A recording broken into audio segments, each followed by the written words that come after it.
I never thought I'd be choosing flowers for my 7-year-old son's casket while my husband was booking first-class tickets to Vegas with my half-sister. But there I was, standing in Peterson's funeral home, staring at a catalog of tiny white coffins, while Carlos was somewhere across town planning his escape to Sin City with Amber. The irony wasn't lost on me. While I was drowning in the deepest grief a mother could know, he was already mentally checking into the Bellagio, probably picking out which expensive restaurants he'd take her to with our joint savings account.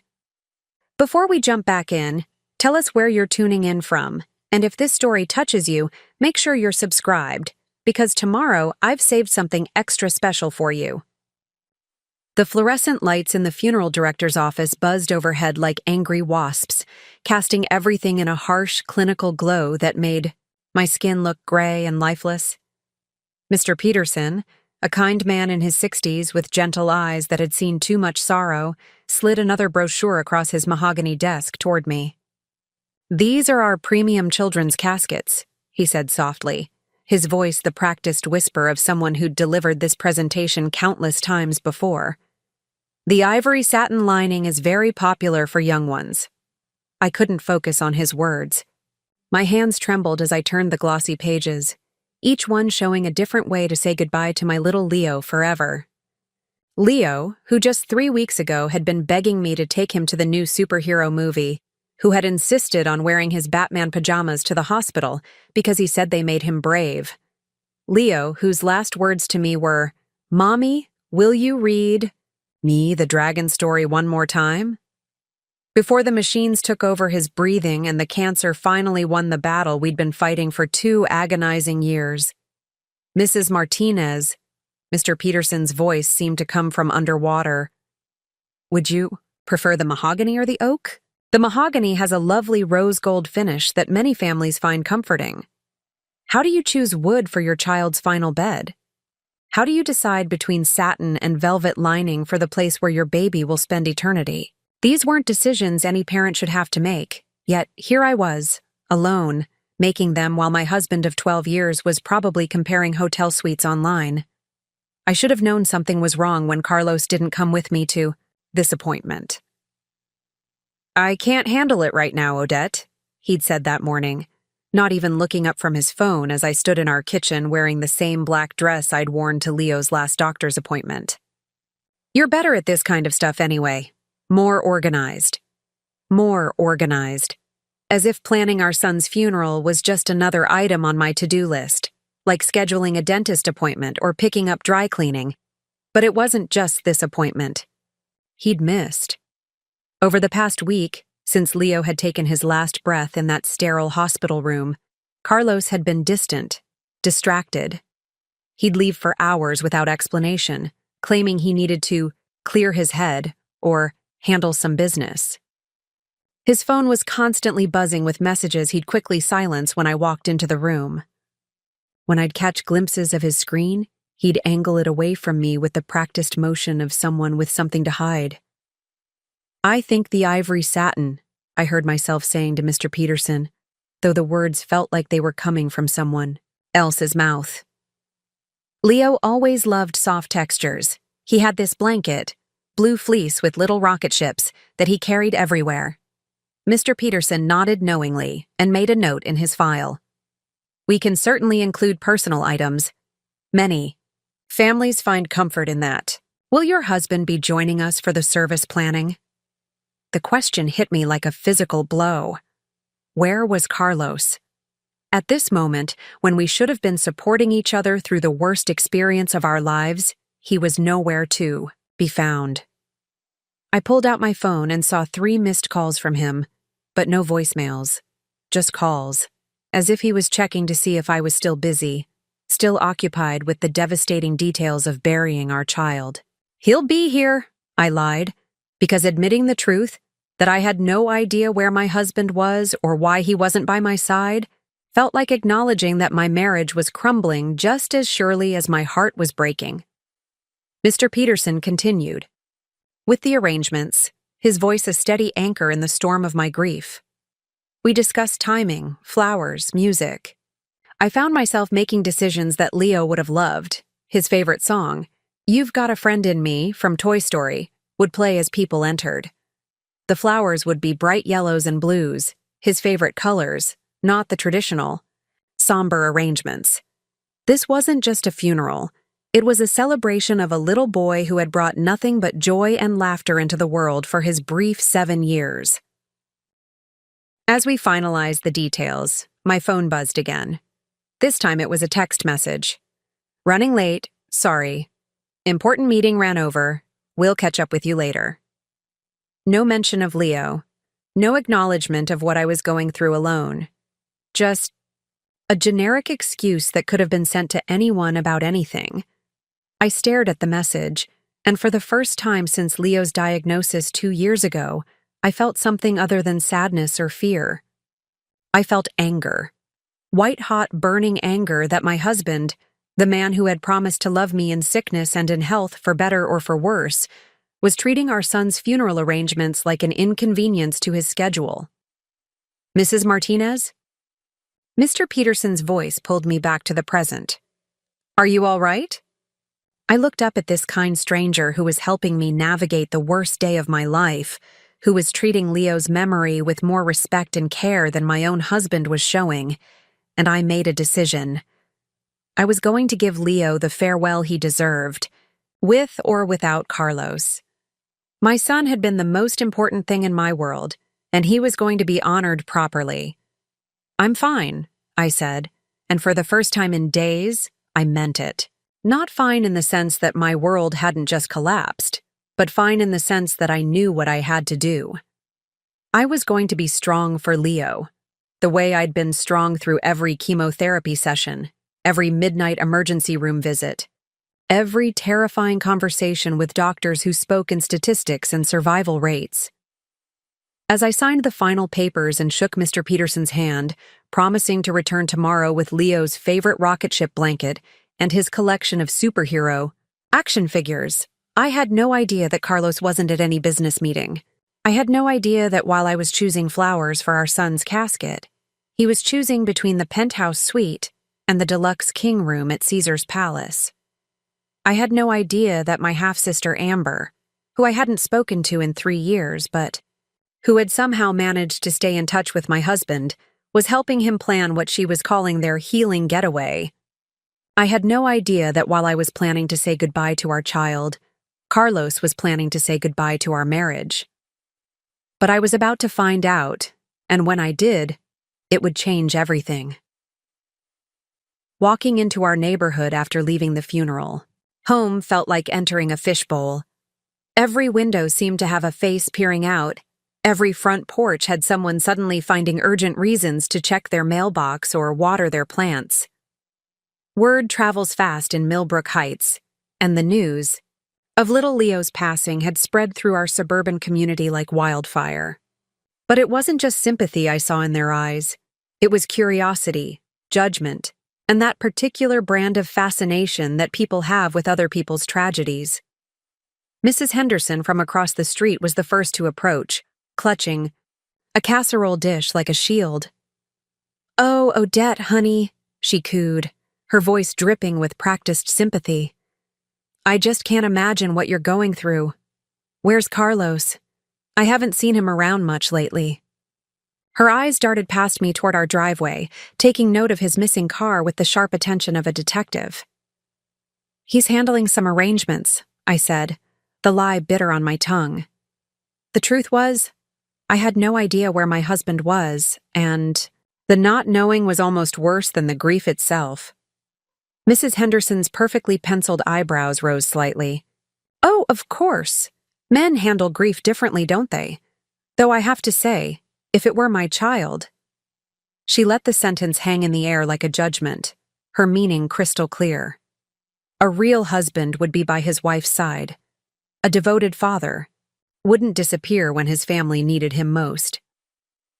As I fumbled with my keys at the front door, I could feel the entire neighborhood watching.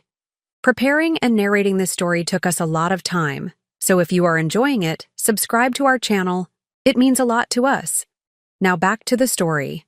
The Johnsons had paused their lawn mowing to stare. The teenage girl from 2 houses down had stopped, walking her dog and was openly gawking. Even old Mr. Ramirez, who usually minded his own business, was standing at his window with his arms crossed. They were all wondering the same thing. Where was Carlos Martinez? Inside our house, the silence was deafening. The walls were covered with photos of Leo, his first steps, his kindergarten graduation, family vacations where we all looked so happy and normal. But now those images felt like evidence of a life that no longer existed, a family that was falling apart in real time. I walked into our bedroom and found Carlos's side of the closet hanging open. His suitcase, the expensive black one we'd bought for our honeymoon in Cancun, was missing. So were his favorite shirts, the ones he usually wore when he wanted to look good, when he wanted to impress someone. My hands shook as I opened his dresser drawers, empty spaces where his designer underwear used to be, gaps where his cologne bottles had sat. This wasn't the packing of a man running errands or going to a business meeting. This was the packing of someone planning to be gone for a while. Someone planning to look good while he was gone. The realization hit me like a physical blow. While I was sitting in that sterile funeral home choosing burial clothes for our 7-year-old son, Carlos had been at home packing vacation clothes for himself.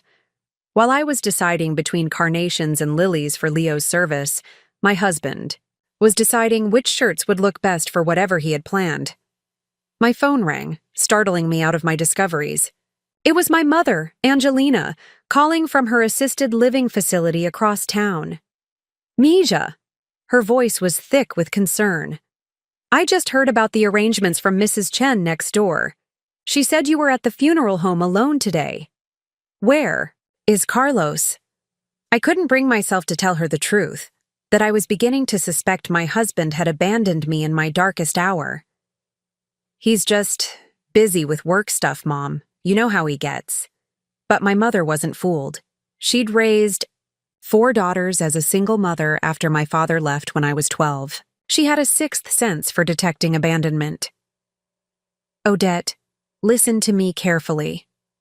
Men who disappear during tragedy don't magically reappear when things get better. They run because they're weak, because they can't handle real life when it gets hard. Don't make excuses for him. Her words stung because they rang true. Throughout Leo's illness, it had been me who slept in the hospital chair beside his bed.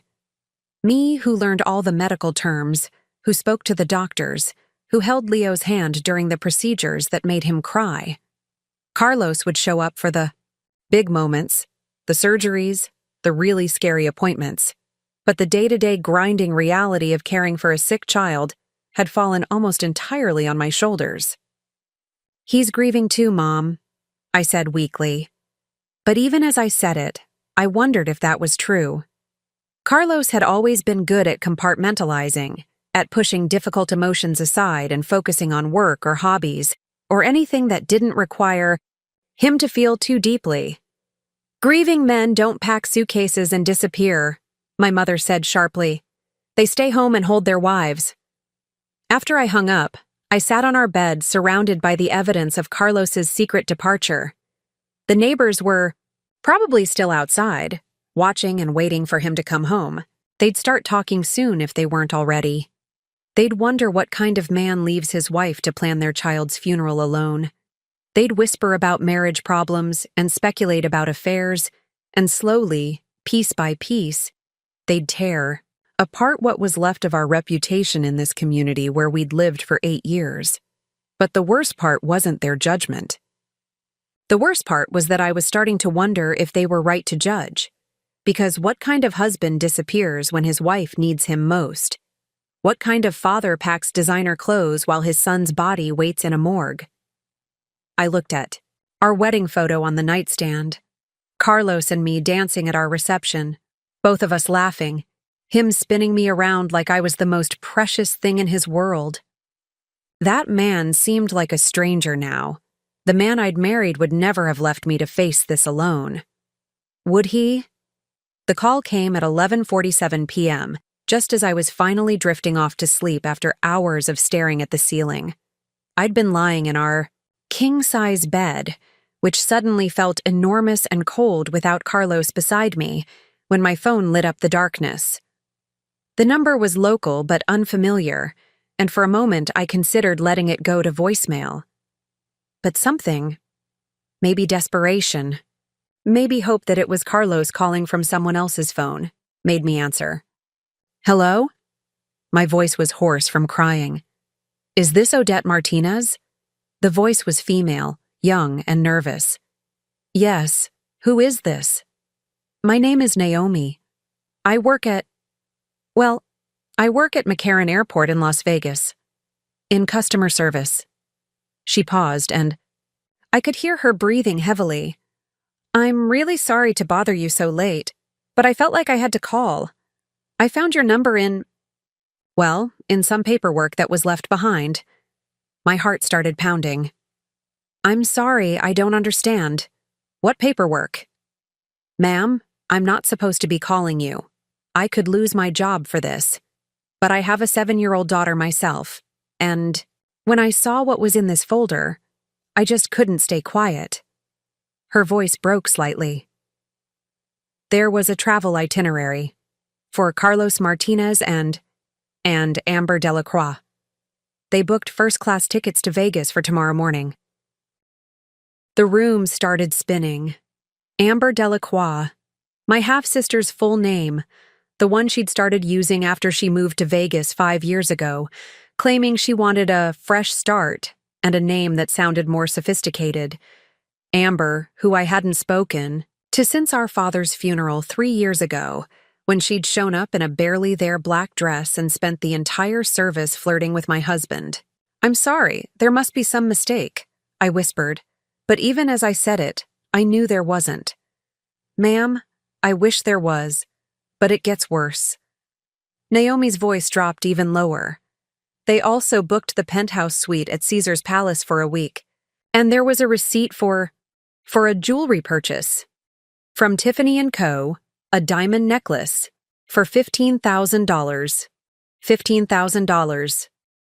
That was almost exactly what we had left in our emergency savings account. The money I'd been planning to use for Leo's headstone, for the memorial garden I wanted to plant in our backyard. Money that Carlos had access to because we'd always shared everything, trusted each other completely. "How did you get this information?"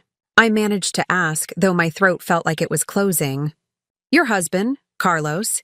He left his folder at the check-in counter when he was confirming his upgrades earlier today.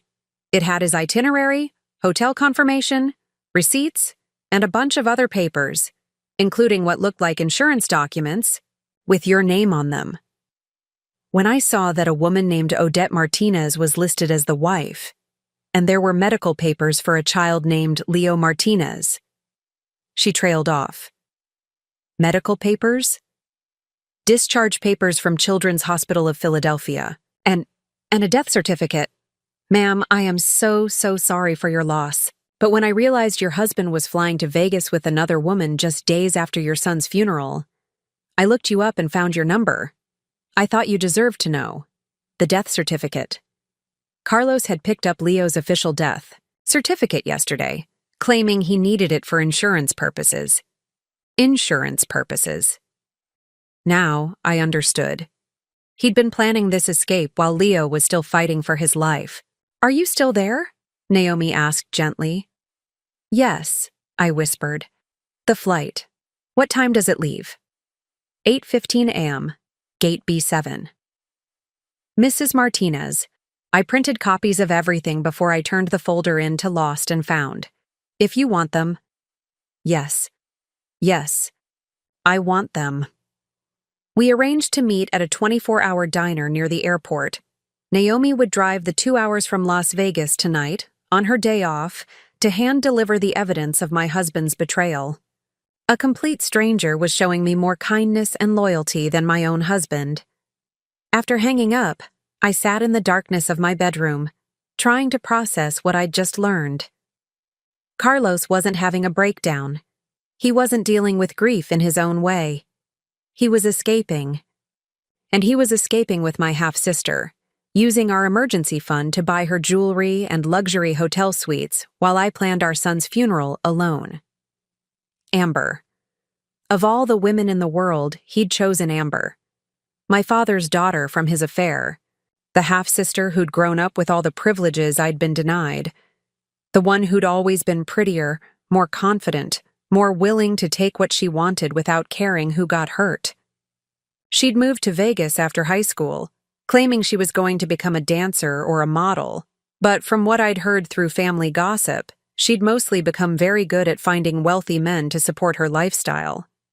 Apparently, she'd found her next target in my husband. I walked to Leo's room and sat on his bed, holding his favorite stuffed dragon. The room still smelled like him. That mixture of children's shampoo and the vanilla lotion I'd used to massage his feet when the chemo made them hurt. This room, this house, this life we'd built together. Carlos was abandoning all of it. He was abandoning me. But more than that, he was abandoning Leo's memory. Tomorrow, while I would be meeting with the pastor to finalize the funeral service, Carlos would be sipping champagne in first class with my half-sister.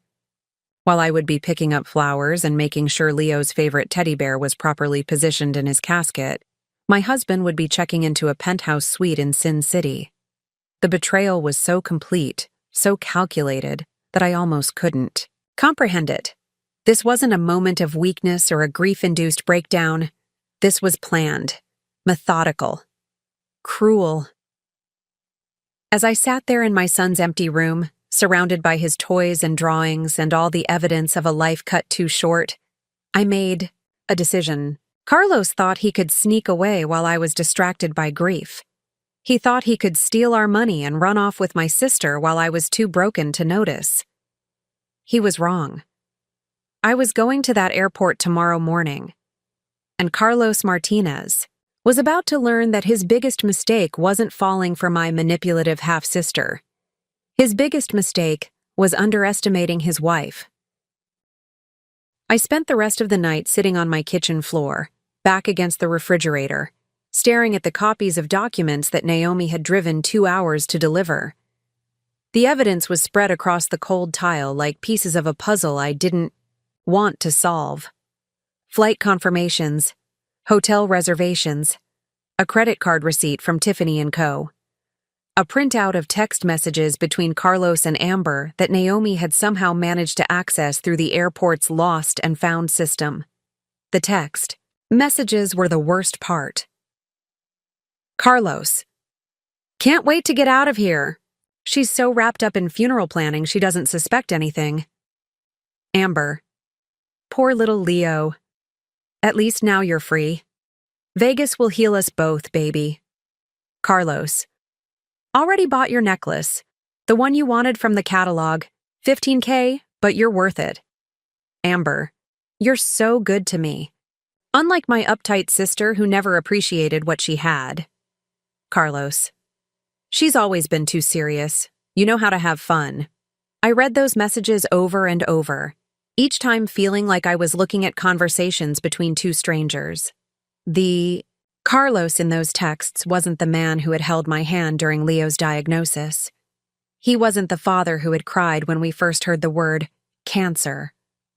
He was someone cold and calculating, someone who saw our son's death as liberation rather than devastation. But my mind kept trying to rationalize it, to find explanations that would make this nightmare make sense. Maybe Carlos was having a breakdown. Maybe the grief had twisted him into someone unrecognizable. Maybe Amber had manipulated him during a vulnerable moment, the way she'd always been able to manipulate men. Maybe this wasn't real, wasn't happening, wasn't the complete destruction of everything I thought I knew about my marriage. I called his phone 17 times between 3 a.m. and 6 a.m. Each call went straight to voicemail.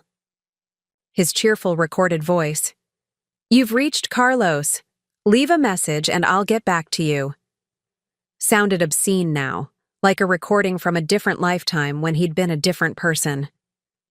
At 6:30 a.m., I finally got a text response. Can't talk right now.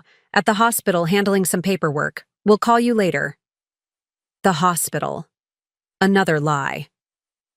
I called Children's Hospital of Philadelphia and asked to speak with Carlos Martinez about paperwork for Leo Martinez. The receptionist checked their system twice and confirmed that no one by that name had any appointments or business with the hospital that day. All of Leo's paperwork had been completed and finalized 3 days ago. So, where was my husband at? 6:30 a.m., if not at the hospital? Getting ready for his 8:15 flight to Vegas? That's where. Probably showering and putting on one of his good shirts, the ones I'd noticed missing from his closet. Probably packing the last few items while thinking about champagne service and penthouse suites and my half-sister's grateful smile when he gave her that $15,000 necklace. I found myself bargaining with reality, the way I'd bargained with God during Leo's illness. Maybe if I didn't go to the airport, if I pretended I didn't know, Carlos would come to his senses. Maybe he'd realize what he was doing and come home. Maybe this was just a moment of temporary insanity that would pass if I gave him space to work through it. But then I looked at the receipt for the necklace again. It was dated 4 days ago. 4 days ago when Leo had just died, when I was still numb with shock and barely able to function. While I was calling family members to tell them the devastating news, Carlos had been at Tiffany & Co. picking out expensive jewelry for my sister. The planning involved made it clear this wasn't a sudden decision born of grief. This was calculated. Methodical. Cruel beyond anything I could have imagined. I tried calling my mother, but it was still too early and she didn't answer. I tried calling my best friend Maria, but her phone went to voicemail too. So I sat alone in my kitchen, surrounded by evidence of betrayal, feeling more isolated than I'd ever felt in my life. Part of me wanted to crawl back into bed, pull the covers over my head, and pretend this wasn't happening. Part of me wanted to pack my own bag and just disappear, leave Carlos and Amber to their Vegas fantasy while I started over somewhere else. Part of me wanted to call a lawyer and start divorce proceedings immediately to protect whatever assets Carlos hadn't already stolen. But the strongest part of me, the part that had fought alongside Leo through 2 years of cancer treatments, the part that had held him while he was scared and comforted him when he was in pain, that part was furious. Not just hurt or disappointed or heartbroken, furious. Carlos thought he could sneak away like a coward. He thought he could abandon his wife and son's memory without consequences. He thought he could steal our money and run off with my manipulative half-sister while I was too grief-stricken to notice or fight back. At 7:15 a.m., exactly 1 hour before his flight was scheduled to depart, I made my decision. I wasn't going to let him disappear without confronting him. I wasn't going to give him the easy escape he'd planned. If Carlos Martinez wanted to abandon his family and run away with my sister, he was going to have to look me in the eye and admit it. I got dressed carefully, choosing the black dress I'd worn to Leo's last doctor's appointment, the same one I'd been wearing when Carlos told me. I was more organized and better suited to handle funeral arrangements alone. I put on makeup to hide the fact that I'd been crying for hours. I brushed my hair and put on the pearl earrings Carlos had given me for our 10th anniversary. I was going to that airport looking like the wife he was abandoning, the woman he'd promised to love through sickness and health, for better or worse. I was going to remind him exactly what he was throwing away, and then I was going to destroy him. The drive to Philadelphia International Airport felt like traveling through a fog of disbelief. Every mile marker reminded me that I was actually doing this, chasing down my husband and half-sister at an airport, like some character in a bad movie. But the evidence sitting in my passenger seat was too real, too damning to ignore. The flight confirmation with both their names, the hotel reservation for the penthouse suite, the receipt for Amber's $15,000 necklace, paid for with our emergency fund while our son's body lay in a morgue. I parked in the short-term lot and walked toward the terminal, my heels clicking against the concrete with a steady rhythm that helped me focus. Each step was deliberate, purposeful. I wasn't running to the airport in a panic. I was walking there with the controlled determination of a woman who had nothing left to lose. Inside the terminal, the morning rush was in full swing. Business. Travelers wheeled their luggage with practiced efficiency. Families struggled with car seats and diaper bags. Couples headed off on romantic getaways. Normal people living normal lives, none of them knowing that their Tuesday morning commute was about to be interrupted by a woman confronting her cheating husband and traitorous sister. I found Gate B7 easily enough. The departure board confirmed that the 8:15 flight to Las Vegas was on time. I positioned myself near the windows where I could see the entire gate area, but partially hidden behind a pillar where Carlos and Amber wouldn't immediately spot me. I wanted to observe them first, to see how they interacted when they thought no one was watching. At 7:45, I saw them approaching. Carlos was wheeling his expensive black suitcase, the one we'd bought for our honeymoon, and carrying a leather garment bag I'd never seen before. He was wearing his navy blue suit, the one that brought out his eyes, the one I'd always told him made him look handsome. His hair was perfectly styled, and he was walking with the confident stride of a man heading off on vacation, not fleeing the scene of his family's destruction.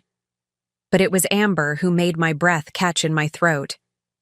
She looked exactly like she had at our father's funeral 3 years ago, only more polished. Her honey blonde hair cascaded in perfect waves down her back, and she was wearing a white silk blouse and designer jeans that probably cost more than most people's monthly salary. She had a Louis Vuitton carry-on bag slung over her shoulder and was laughing at something Carlos had just said, tilting her head back in that practiced way that made men feel like they were the funniest person alive. Around her neck was a glittering diamond necklace that caught the airport lighting like a spotlight. The $15,000 necklace that Carlos had bought her with money that should have gone toward Leo's headstone. I watched them settle into seats near the gate, Carlos pulling out his phone to check something while Amber rummaged through her designer purse. They looked comfortable together, familiar. This wasn't the awkward body language of two people having an affair. This was the easy intimacy of a couple who had been together for a while. How long? I found myself wondering. How long had this been going on? Had it started during Leo's illness, when Carlos began disappearing for hours at a time? Had it been happening for months while I was sleeping in hospital chairs and learning how to manage IV medications? Or had it been going on even longer? Years, maybe, with Amber. Playing the long game, slowly seducing my husband while maintaining the pretense of being the estranged half-sister. A gate agent announced that first-class passengers could begin boarding. Carlos and Amber stood up, gathering their expensive luggage with the practiced ease of frequent travelers. Carlos handed the gate agent 2 boarding passes, and I could see his smile from across the terminal. The same smile he'd given me on our wedding day. The same smile he'd given Leo when reading bedtime stories. That smile was the final straw. I stood up from my hiding spot and walked directly toward them, my footsteps steady and purposeful. Other passengers moved out of my way instinctively, perhaps sensing the determination radiating from every pore of my body. I wasn't running or shouting or making a scene. I was simply walking toward my husband and sister with the calm precision of a woman who had a job to do. Carlos saw me first. His face went through a series of expressions in rapid succession: confusion, recognition, shock, and finally, pure terror. He dropped his boarding pass, and I watched it flutter to the ground like a white flag of surrender. "Odette," he stammered, his voice barely audible above the airport noise. "What are you? How did you?" Amber turned around then, following Carlos's horrified gaze. When she saw me, her perfectly glossed lips curved into a smile that was part surprise, part amusement, and entirely without shame. "Well, well," she said, her voice carrying that slight southern accent she'd adopted since moving away. "If it isn't my dear sister, what brings you to the airport, Odette? Surely not seeing us off." The casual cruelty in her tone, the complete lack of remorse or acknowledgement of what they were doing, hit me like a physical blow. Here was my half-sister, wearing jewelry bought with my money, standing next to my husband at an airport gate, and she was talking to me like we'd run into each other at a coffee shop. Actually, I said, my voice surprisingly steady considering the rage coursing through my veins, I am here to see you off, both of you, but not in the way you might think. I reached into my purse and pulled out the folder of evidence that Naomi had given me. The flight confirmations, hotel reservations, credit card receipts, and text messages. All of it proof of their betrayal, their theft, their complete disregard for Leo's memory and my grief. We need to talk, I said quietly. Right here, right now, in front of all these people. Because if you think you're getting on that plane after what you've done, you're both very, very wrong. The boarding area had gone quiet around us, other passengers sensing drama and beginning to stare. Carlos's face had gone pale, and even Amber's confident facade was starting to crack. This was it. The moment of truth. The confrontation I'd been building toward since Naomi's phone call shattered my world. Time to find out what my husband and sister were really made of.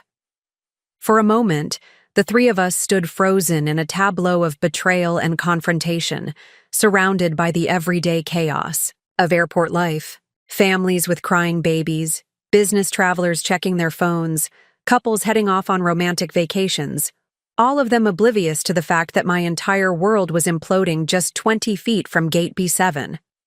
I looked at Carlos's face, really looked at him, and for a split second I saw a flash of the man I'd fallen in love with 15 years ago. The man who had proposed to me at the beach in Ocean City, getting down on one knee in the sand while seagulls circled overhead. The man who had cried when I told him I was pregnant with Leo, who had spent hours assembling our son's crib and painting his nursery walls with glow-in-the-dark stars. That man had held my hand through every single one of Leo's medical appointments. He had learned to give injections when Leo was too scared to let the nurses do it. He had slept in uncomfortable hospital chairs and sung lullabies at 3 a.m. when our son couldn't sleep because of the pain. That man had loved Leo with every fiber of his being. But looking at Carlos now, dressed in his best suit, holding boarding passes for a Vegas vacation, standing next to my half-sister who was wearing a diamond necklace bought with our emergency fund, I realized that man was gone. Maybe he'd been gone for a long time and I'd been too focused on Leo's illness to notice. Or maybe grief had broken something inside him that couldn't be repaired. Mama said the dragon was sad because he lost his treasure, Leo had whispered to me during one of our last nights together in the hospital. I'd been reading him his favorite story, the one about the brave dragon who learned that real treasure wasn't gold or jewels, but the love of his family. But then he remembered that love is the only treasure that never goes away, even when people die. My 7-year-old son had understood something about love and loss that his own father apparently couldn't grasp. Leo had known, even as cancer was stealing his strength and his future, that what mattered wasn't what you could take with you, but what you left behind in the hearts of people who loved you. Carlos was throwing that away. He was abandoning the treasure of Leo's memory, the legacy of a little boy who had faced death with more courage and grace than most adults could muster. He was choosing diamonds and Vegas suites and my manipulative half-sister over honoring his son's life. I thought about the memorial garden I'd planned for our backyard, the one where I wanted to plant Leo's favorite flowers, yellow marigolds, and blue petunias, arranged around a small bench where I could sit and remember his laughter. The garden that would cost exactly $15,000 to install, the same amount Carlos had spent on Amber's necklace. I thought about the college fund we'd started when Leo was born, the one Carlos and I had agreed to donate to childhood cancer research, in Leo's name.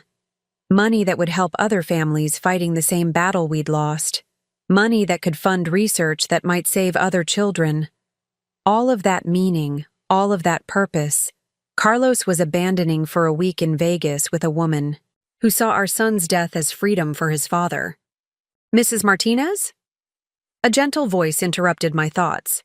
I turned to see a young gate agent approaching us, concern written across her face.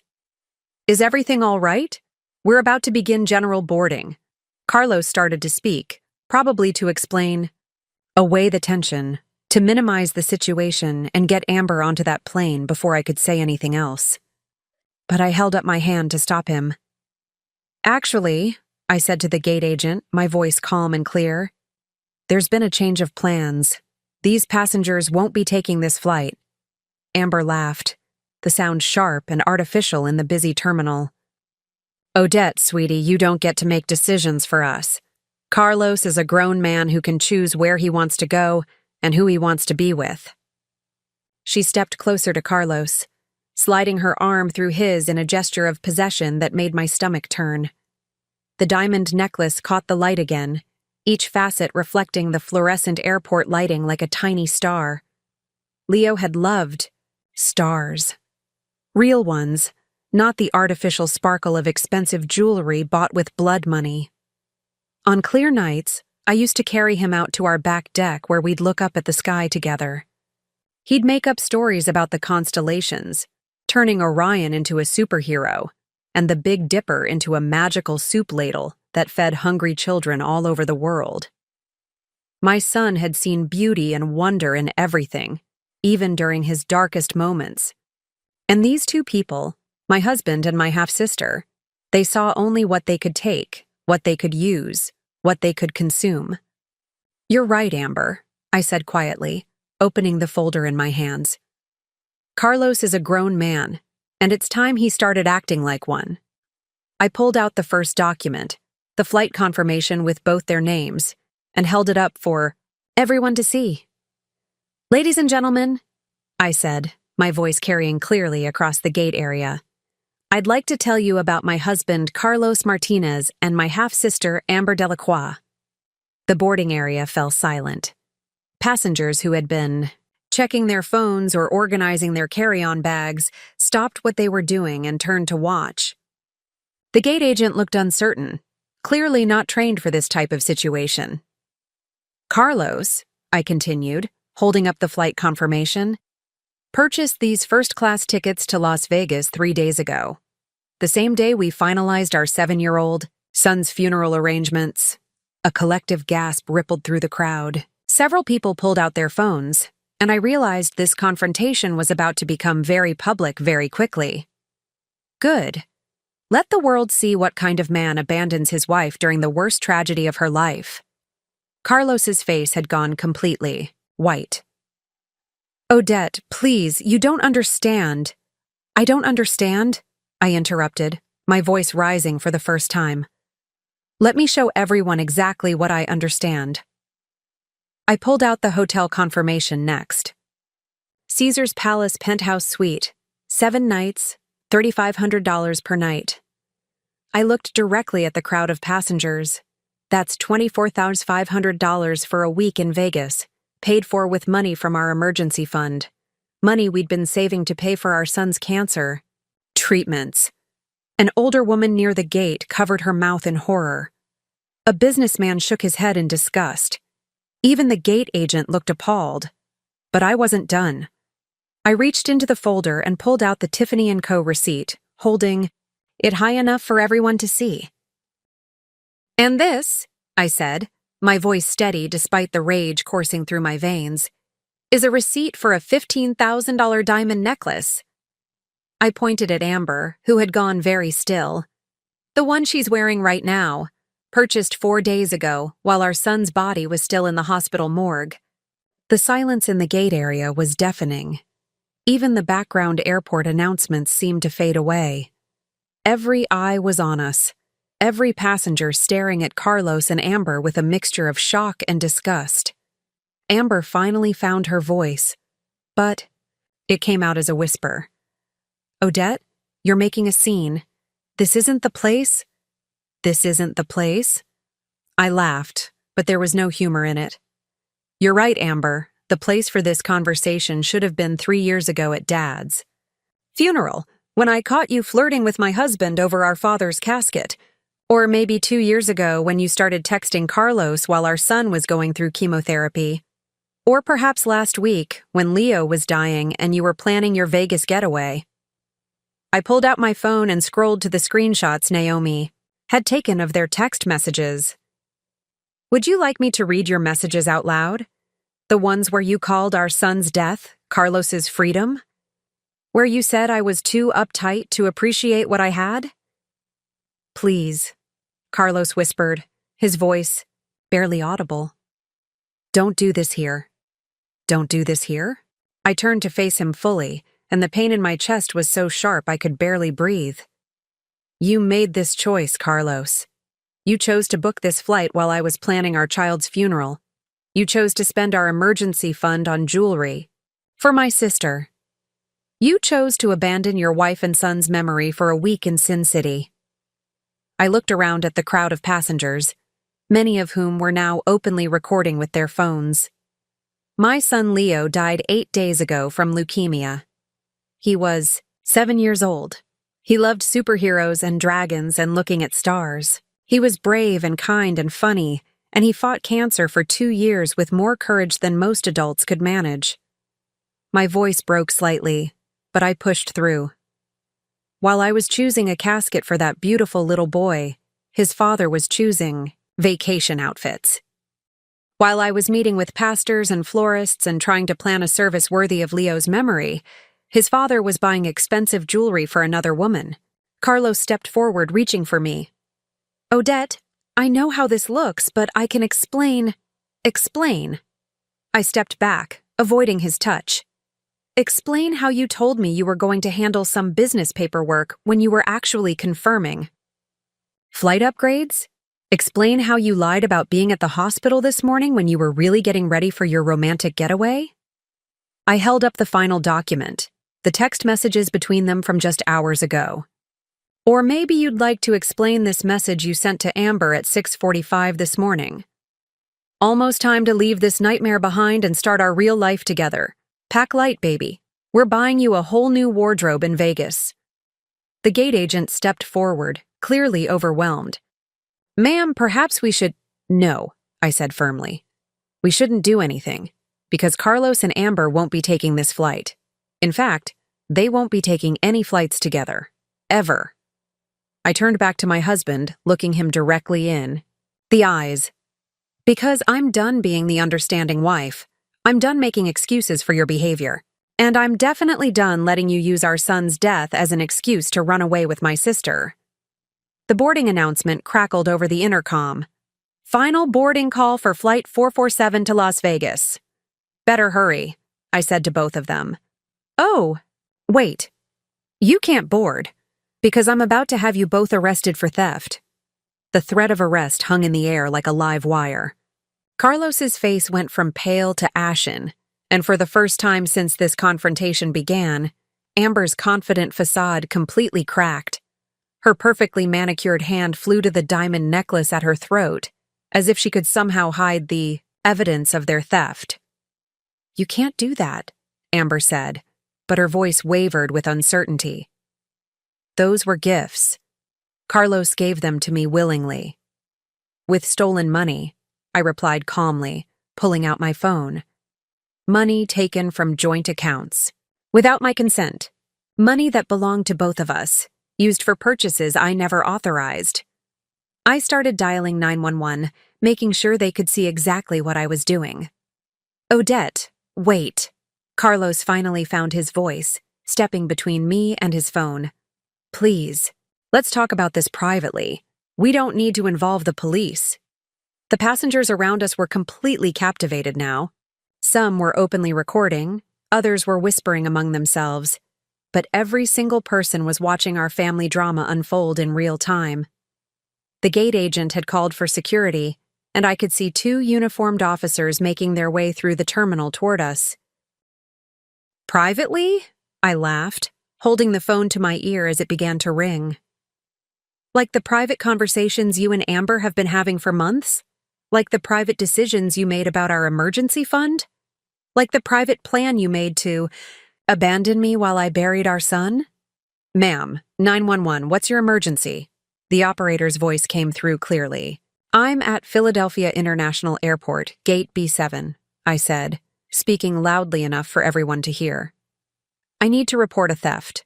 My husband has stolen approximately $40,000 from our joint accounts to fund a vacation with his mistress. They're currently trying to board a flight to Las Vegas. Carlos lunged for my phone, but I stepped back. Don't, I warned him. Don't make this any worse than it already is. The airport security officers reached us just as I was giving the 911 operator our names and details. One of them, a stern-looking woman in her 50s, addressed me directly. Ma'am, we understand there's a domestic dispute here. We're going to need everyone to step away from the gate area. This isn't a domestic dispute, I said clearly, handing her copies of the financial documents. This is theft. My husband, Carlos. Martinez has taken money from our joint accounts without authorization and used it to purchase expensive gifts for this woman, who happens to be my half-sister. The security officer examined the papers while her partner kept an eye on Carlos and Amber. Other passengers were being redirected around us, but most were lingering, reluctant to miss the conclusion of what had become the most dramatic airport scene they'd probably ever witnessed. The account statements show withdrawals totaling $39,500 over the past week, I continued, my voice steady and professional. All unauthorized, all made while I was planning our 7-year-old son's funeral. The female officer's expression hardened. She had children too, I realized. She understood exactly what Carlos had done to me. Sir, she addressed Carlos, we're going to need to see some identification and discuss these allegations. This is insane, Amber finally exploded, her southern accent thickening with stress. Odette, you're being vindictive and crazy. Carlos was grieving and needed support. Support? I turned to face her directly. Is that what you call it? Sending him text messages about how our son's death set him free? Helping him plan a Vegas vacation while I planned a funeral? Accepting a $15,000 necklace bought with money meant for medical bills? I pulled out the printed text messages again, holding them up for the security officers to see. These are messages between them from this morning. Would you like me to read the one where she calls me pathetically clingy and says Carlos deserves better than a woman who can't let go of her dead kid? A collective gasp went up from the crowd. Several women near the gate looked absolutely horrified. One elderly man shook his head and muttered something about no shame. Amber's face flushed red. I never said that. You're lying. Really? Scrolled through my phone to the screenshots Naomi had provided. Should I read it word for word? In front of all these people? Because I have the evidence right here. The second security officer, a younger man who looked deeply uncomfortable with the situation, spoke up. Ma'am, perhaps we should move this conversation somewhere more private. No, I said firmly. I'm done being private about this. I'm done protecting Carlos's reputation. I'm done enabling my sister's manipulation. They chose to conduct their affair publicly, flirting at family funerals, texting while I was in hospital rooms with our dying son, planning vacations while I planned burials. They made this public, and now they can face the consequences publicly. Carlos made one last desperate attempt. Odette, I love you. This doesn't mean anything. I was just confused. Grieving. You love me? I stared at him in disbelief. You love me so much that you stole our money to buy jewelry for my sister? You love me so much that you plan to abandon me during the worst week of my life? You love me so much that you've been lying to my face for months? I turned to address the crowd of passengers directly. Ladies and gentlemen, let me tell you what love actually looks like. Love doesn't abandon you when life gets hard. Love doesn't steal from you to fund affairs. Love doesn't call your child's death freedom. Love shows up. Love stays. Love honors the memory of your children. The boarding gate was completely silent now except for the sound of my voice carrying across the terminal. This, I gestured to Carlos and Amber. This is not love. This is cowardice and greed and betrayal at its absolute worst. The police officers I'd called were finally approaching, and I felt a sense of satisfaction settle over me. Justice was coming. The Philadelphia police officers who arrived at Gate B7 were not what I expected. Detective Kevin O'Brien was a heavy-set man in his 40s with kind eyes and a wedding ring that caught the airport lighting. His partner, Officer Maria Santos, was younger but carried herself with the authority of someone who'd seen every type of human behavior imaginable. Both of them took one look at the crowd of phone-wielding passengers and the stack of evidence in my hands and immediately understood. This wasn't a simple domestic dispute. "Mrs. Martinez," Detective O'Brien said after reviewing the documents, "these financial records show significant unauthorized withdrawals from joint accounts. We'll need to take statements from everyone involved." But as the officers began their investigation, something unexpected happened. People started coming forward. "Excuse me," said a middle-aged woman in a business suit who had been waiting for the same Vegas flight. "I couldn't help but overhear, and I think you should know. I saw these two together last month at the Ritz-Carlton in Center City. They were having dinner, and she was wearing that same necklace. Last month. While Leo was still alive, still fighting, still hoping for a miracle cure." A younger man holding his girlfriend's hand stepped forward next. "I work at Tiffany & Co., and I remember this purchase. He came in with her and she picked out the necklace herself. She knew exactly what she wanted. Said it was to celebrate new beginnings. New beginnings. While my son was dying. But the most damning testimony came from an unexpected source. Joey Martinez, Carlos's own cousin, emerged from the crowd of passengers where he'd apparently been watching the entire confrontation unfold. "Odette," he said quietly, his face flushed with shame. "I need to tell you something. I saw them together 6 months ago at a restaurant in Wilmington. Carlos made me promise not to tell you because he said you were too fragile to handle it with Leo being sick. 6 months ago. The betrayal had been going on for 6 months while I was sleeping in hospital chairs and learning to give Leo injections and fighting insurance companies for experimental treatments. Joey?" I stared at Carlos's cousin, someone I'd considered family, someone who had been at Leo's birthday parties and Christmas dinners. "You knew?" He nodded miserably. "Carlos said it was just a friendship, that Amber was helping him cope with the stress. He said you were so focused on Leo that you didn't have time for him anymore, and he just needed someone to talk to." The words hit me like physical blows. Carlos's own family had known about the affair and had chosen to protect him instead of me. They had watched me struggle alone through the worst period of my life, knowing that my husband was cheating, and they had said nothing. "Who else knew?" I asked Joey, my voice dangerously quiet. Joey's eyes darted to Carlos, who was standing silent and defeated between the two police officers. "Odette, I don't think—" "Who else knew?" I repeated, louder this time. His sister Maria knew. And his parents. They all thought it was better not to tell you while Leo was so sick. The crowd around us had grown larger as word spread through the terminal about the confrontation. Other passengers from different gates were gathering to watch, their phones out, recording every word.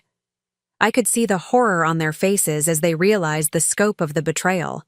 Not just a cheating husband, but an entire family conspiracy to hide the truth from a grieving mother. Detective O'Brien stepped forward. "Mrs. Martinez, we're going to need to sort through all of this systematically. These financial crimes are serious, but with this many people involved, we'll need detailed statements." "Detective," I said, my voice steady despite the fury building. Inside me, "I want to press charges, full charges, not just for the theft, but for the conspiracy. They all knew. His entire family knew he was stealing from our accounts to fund this affair, and they all chose to stay silent."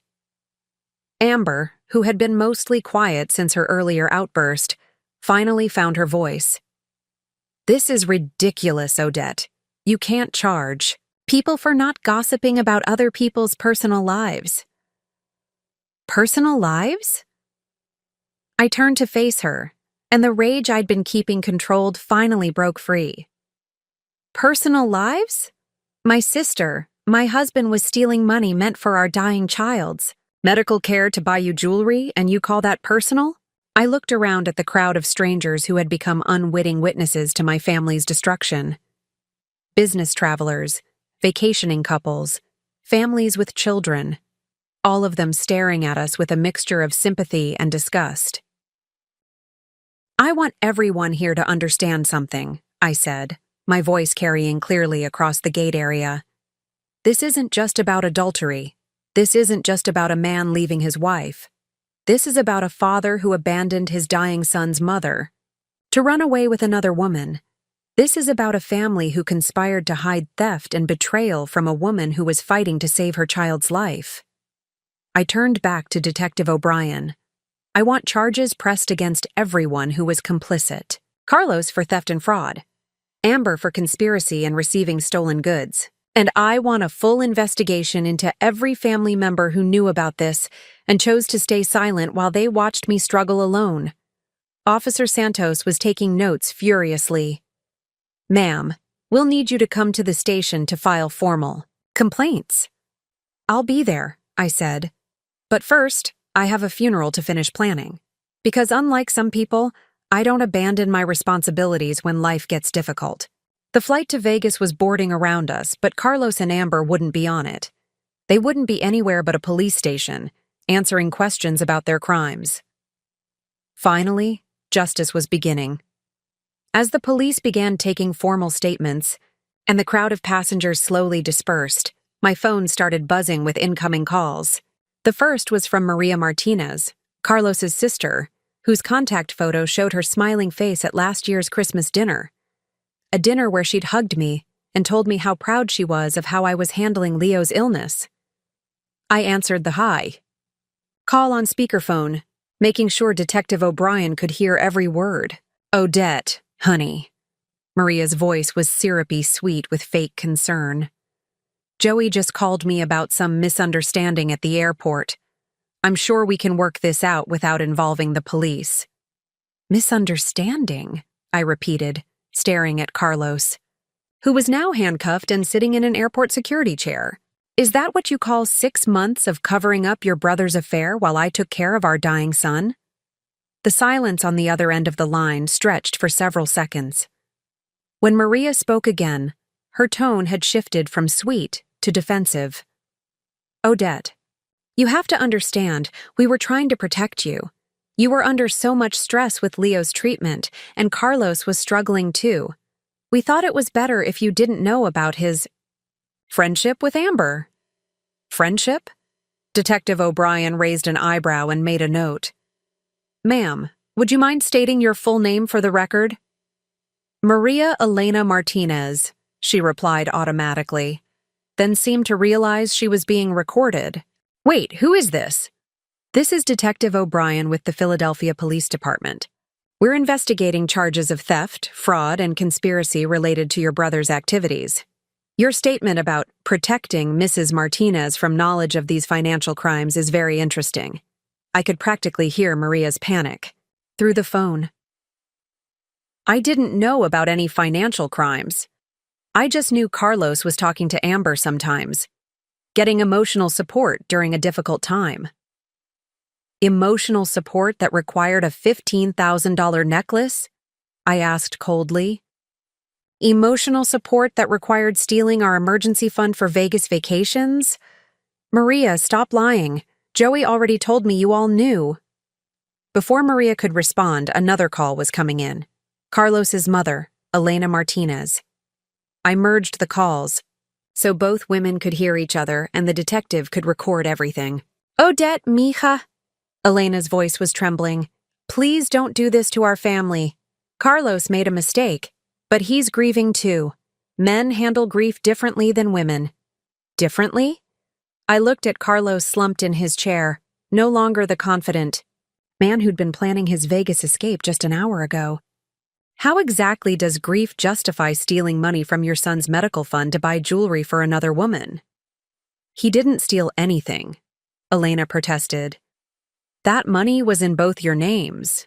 Detective O'Brien leaned closer to my phone. Ma'am, I'm Detective O'Brien.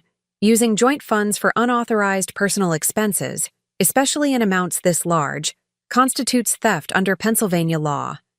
Are you stating that you were aware of these expenditures? Another long silence. Then Elena's voice, much quieter. I didn't know about specific amounts. But you knew about the affair, I pressed. You knew your son was cheating on me while Leo was dying, and you chose to say nothing. We thought it would pass, Maria chimed in desperately. We thought once Leo got better, Carlos would come to his senses. Once Leo got better, the words came out as a whisper, and I felt something break inside my chest that I didn't even know was still intact. You thought Leo was going to get better? Maria, he had stage 4 leukemia. The doctors told us months ago there was no cure. We were praying for a miracle, Elena said weakly. While praying for a miracle for my son, you were enabling my husband's affair with my sister. Do you hear how insane that sounds? I looked around the gate area, where a few remaining passengers were still watching our family drama unfold. You were all so concerned about Carlos's emotional needs that you forgot I existed. You forgot that I was the one sleeping in hospital chairs, giving injections, fighting with insurance companies, watching my child die by inches. Officer Santos approached with a notepad. Mrs. Martinez, we've gotten preliminary statements from your husband and Ms. Delacroix. Would you like to hear what they're claiming? Please. Your husband claims the money was for grief counseling, and that the Vegas trip was therapeutic. Ms. Delacroix claims she thought you had approved all expenditures, and that she was providing emotional support to a man whose wife had emotionally abandoned him. The audacity was breathtaking. Even caught red-handed, they were still trying to make this my fault. Did either of them mention, I said loudly enough for both women on the phone to hear, that Amber sent Carlos text messages calling our son's death his freedom? Did they mention that she referred to me as pathetically clingy about my dead kid? Elena gasped. Maria was silent. Because I have those messages, I continued. I have evidence of everything. Their romantic planning, their mockery of my grief, their celebration of Leo's death as an opportunity for their new life together. Odette? Elena's voice was barely a whisper. We didn't know it was that bad. You didn't want to know, I corrected. You chose to protect Carlos instead of protecting your grandson's memory. You chose to enable a thief instead of supporting a grieving mother. Detective O'Brien was writing everything down. Mrs. Martinez, based on these phone calls, will need to interview the other family members as well. Conspiracy charges can extend to anyone who knowingly concealed financial crimes. I looked at Carlos one more time. My husband of 12 years, father of my child, the man I'd trusted with everything I had. You all made your choice, I said into the phone. Now you get to live with the consequences. 3 hours later, I was sitting in a sterile interview room at the Philadelphia Police Department, surrounded by boxes of evidence that Detective O'Brien's team had gathered from Carlos's possessions, his phone, and his laptop. What I discovered? In those boxes shattered whatever illusion I still had about the scope of my husband's betrayal. Mrs. Martinez, Detective O'Brien said, sliding a manila folder across the metal table. I need to warn you that what we found is extensive. This wasn't a recent decision or a moment of weakness. This was planned for a very long time. I opened the folder with trembling hands. The first document was a bank statement from an account I'd never seen before. An account opened 18 months ago in Carlos's name only.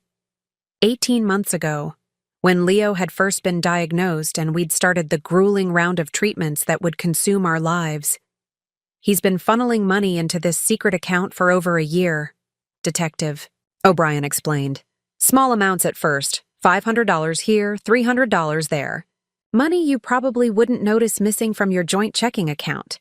I flipped through the statements, watching the deposits grow larger over time. $2,000 in March when Leo was hospitalized for pneumonia. $5,000 in June when we'd thought the experimental treatment was working. $8,000 in September when the cancer came back worse than before. Every time Leo got sicker, I whispered, Carlos stole more money. It appears that way, yes. Detective O'Brien's voice was gentle but professional. The withdrawals from your joint accounts always coincided with medical crises, as if he was using your distraction to move larger amounts. The second folder contained printed emails between Carlos and Amber, dating back 14 months. I read them with growing horror, watching my marriage disintegrate in real time through their correspondence. Carlos: had to take Odette to another specialist today. Kid's getting worse. This whole situation is killing me. Amber: you need to think about your own happiness, baby. You can't save everyone. Carlos: sometimes I wonder what my life would be like if Leo had never gotten sick. If I'd married someone else. Amber: it's not too late to have the life you deserve. Vegas is always here waiting for you. I had to stop reading. The emails made it clear that Carlos had been planning his escape almost from the moment Leo was diagnosed. While I was researching treatment options and fighting with insurance companies, my husband was fantasizing about abandoning us both. There's more, Detective O'Brien said quietly, pulling out a third folder. We found correspondence with the divorce attorney. My blood ran cold. A divorce attorney? Carlos consulted with a lawyer 6 months ago about ending your marriage. He wanted to know how to protect his assets and minimize alimony payments. The attorney advised him to wait until after. He paused, clearly uncomfortable. Until after Leo's situation was resolved. The attorney had advised him to wait until our son died, to let me go through the devastation of losing Leo before divorcing me, presumably to gain sympathy in court proceedings and reduce his financial obligations. Did he file anything? I asked, my voice barely audible. No formal papers were filed, but there are draft documents. He was planning to serve you with divorce papers this week, after the funeral. He thought you'd be too grief-stricken to fight for a fair settlement. I stared at the draft divorce papers, which requested minimal alimony and no division of retirement funds. Carlos had been planning to leave me not just emotionally devastated, but financially ruined as well. But the most damning evidence was in the fourth folder. A life insurance policy on Leo that I'd never seen before. This policy was taken out 8 months ago, Detective O'Brien explained. Your husband is listed as the sole beneficiary for a $250,000 payout upon Leo's death. I felt the room spinning. I never signed anything like this. Your signature appears to have been forged. We'll need a handwriting expert to confirm, but it doesn't match your other signatures on file. Carlos had taken out a life insurance policy on our dying son and forged my signature to make himself the sole beneficiary. He had literally been betting on Leo's death while I was fighting to save his life. The policy was purchased right after Leo's last relapse, Detective O'Brien continued. When the doctors told you the experimental treatments weren't working. While I had been holding Leo through another round of failed chemotherapy, Carlos had been calculating how much money our son's death would bring him. While I had been reading medical journals and researching clinical trials, my husband had been forging insurance documents and planning his future with my sister. Mrs. Martinez, there's one more thing. Detective O'Brien hesitated. We found communication between Carlos and Amber about the insurance payout. They were planning to use Leo's death benefit to buy a house in Las Vegas? They were going to build their new life together using money from our son's death. Leo's suffering, his brave fight against cancer, his final moments in that hospital room. Carlos had seen all of it as an investment opportunity.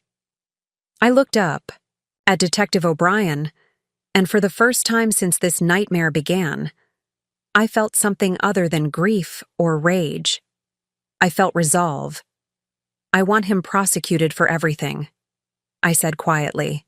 The theft, the fraud, the forgery, the conspiracy, all of it. We'll need your full cooperation for the investigation. You'll have it, I promised. Carlos thought Leo's death would be his freedom. Instead, it's going to be his downfall. Was walking out of the police station in a daze when a woman approached me in the parking lot. She was petite, with shoulder-length auburn hair and nervous energy, clutching a manila envelope against her chest like armor. "Mrs. Martinez?" Her voice was hesitant but determined. "My name is Angelina Torres. I think we need to talk." I stopped, exhausted from hours of giving statements and reviewing evidence. "I'm sorry. Do I know you?" "No. But I know your sister." "I know Amber." She glanced around the parking lot nervously. "I'm her roommate in Las Vegas, or I was until 3 days ago when she kicked me out to make room for Carlos." My heart started pounding again. Another witness.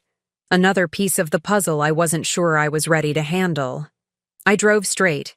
"Here from Vegas when I heard what happened at the airport," Angelina continued. "It's been all over social media. People are calling Carlos the dead son scammer and Amber the sister stealer. The videos from the airport have gone viral." I hadn't even thought about social media. The confrontation at the gate had been recorded by dozens of passengers, and apparently the story of my husband stealing money to run away with my sister during our son's funeral had captured the internet's attention. "Why did you drive here?" I asked, too tired for small talk. Angelina looked around again, then stepped closer. "Because I have information you need. Information about how long this has really been going on, and what Amber has been telling people about you and Leo." She opened the envelope and pulled out a stack of printed screenshots. "These are from Amber's social media accounts, the private ones she thinks only her close friends can see. She's been posting about Carlos for over a year." The first screenshot was from 13 months ago, showing Amber at an expensive restaurant with a man whose face was mostly hidden. The caption read, "Finally found a real man who knows how to treat a woman right. Too bad he's stuck with a wife. Who cares more about her sick kid than her husband? Soon to be free, Rach, real love." She posted this? I stared at the image, recognizing Carlos's watch and wedding ring on the hand holding a wine glass. "It gets worse," Angelina said grimly, flipping to the next screenshot. This one was from 8 months ago. A photo of the Tiffany & Kober storefront with the caption, "Window shopping for my future. When his obligations are finally over, I'm getting everything I deserve. None Vegas ready. New beginnings." 8 months ago, when Leo was having his worst relapse and I was sleeping in the hospital every night. "Obligations?" I whispered. "That's what she called Leo," Angelina said, her voice thick with disgust.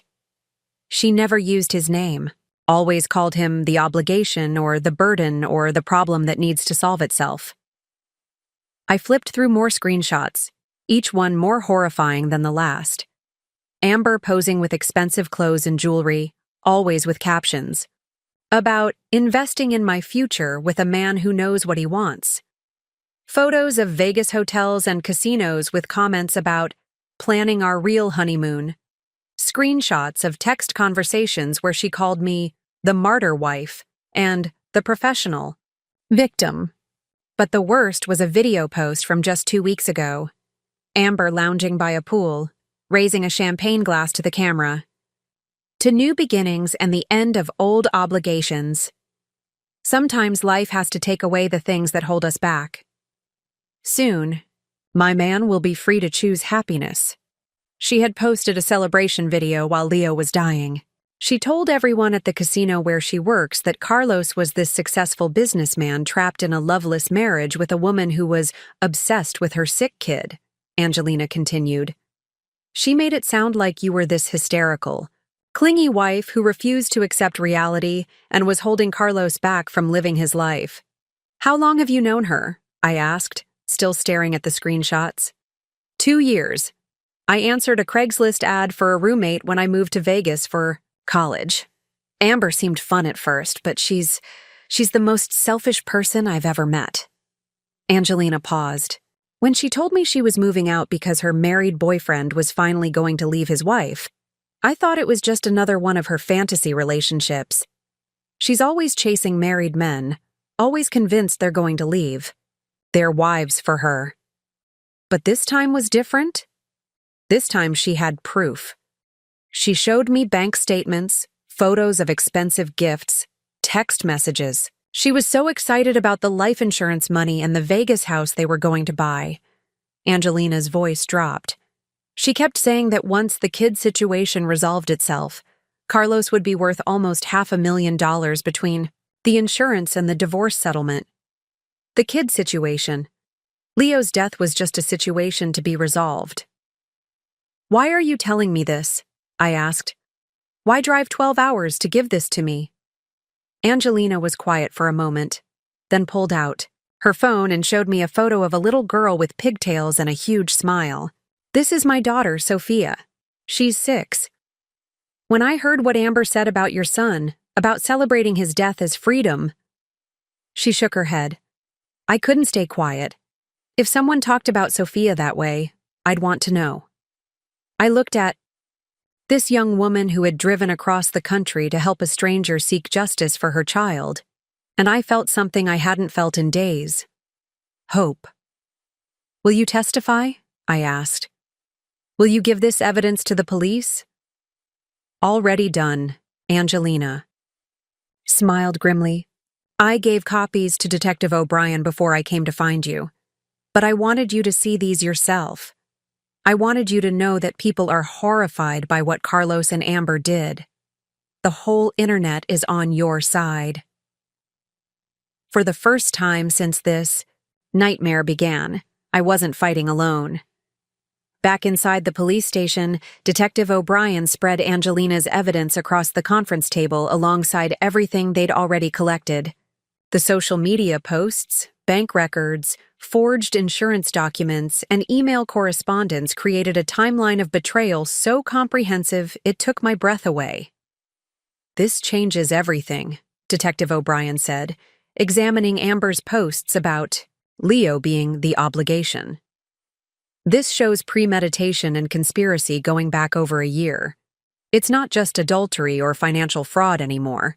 This is criminal conspiracy with intent to profit from a child's death." Officer Santos joined us, carrying another box of evidence. "We executed a search warrant on Carlos's workplace computer. You need to see what we found." She pulled out printed emails between Carlos and someone named David Kim, apparently a financial advisor. Carlos. "Hypothetically, if someone had a terminally ill child, what would be the best way to maximize life insurance benefits while minimizing tax implications?" David Kim.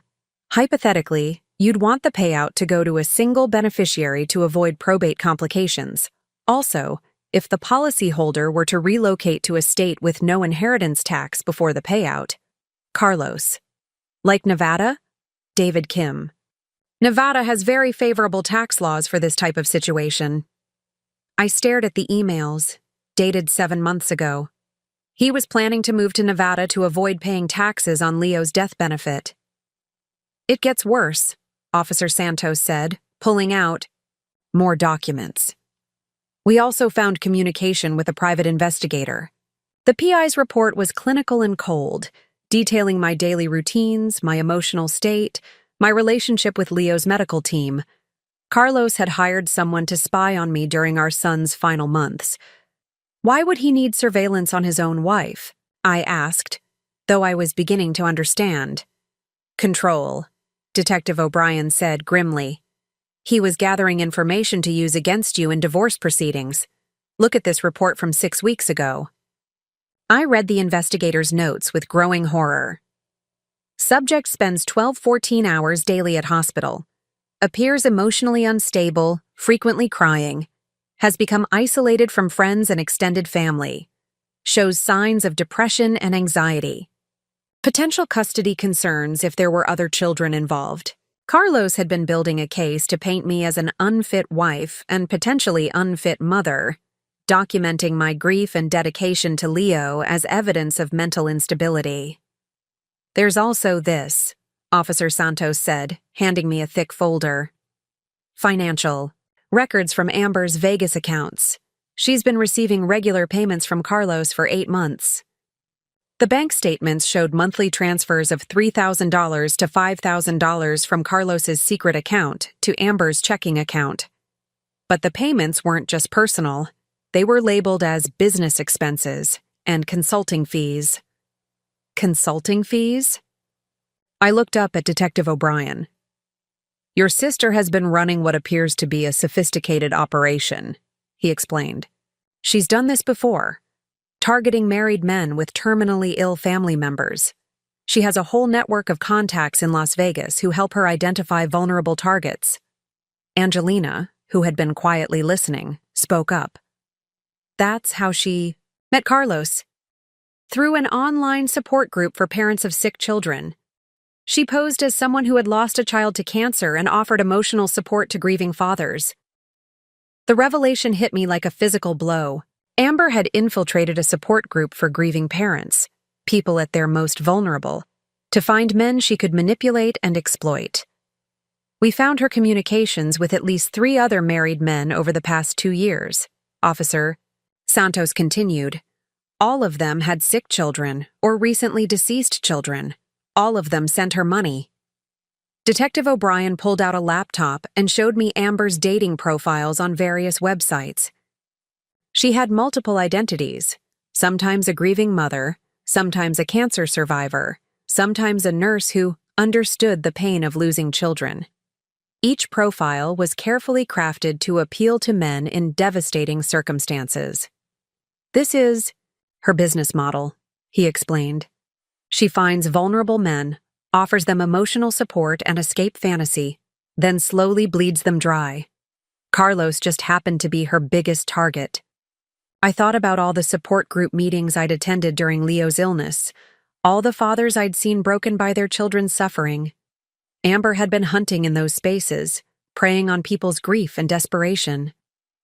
How many families has she destroyed? I asked quietly. We're still investigating, but so far we've identified at least 6 other cases. One man in Phoenix lost his house. Another in Denver is facing bankruptcy. There's a father in Chicago who... Detective O'Brien paused. Who attempted suicide after Amber disappeared with his savings. The scope of her operation was staggering. This wasn't just about Carlos's weakness or my family's dysfunction. This was about a predator who systematically targeted grieving families and destroyed them for profit. The good news, Officer Santos said, is that with all this evidence, we can charge both Carlos and Amber with multiple felonies: wire fraud, conspiracy, identity theft, insurance fraud, money laundering. The list goes on. And the other victims? Once this goes to trial, they'll be able to seek restitution. Your case could help a lot of other families get justice. I looked around the room at the evidence of systematic cruelty, at the proof that my son's death had been just another business opportunity for these people. But for the first time since this nightmare began, I felt something other than grief or rage. I felt purpose. Let's destroy them, I said quietly. All of them.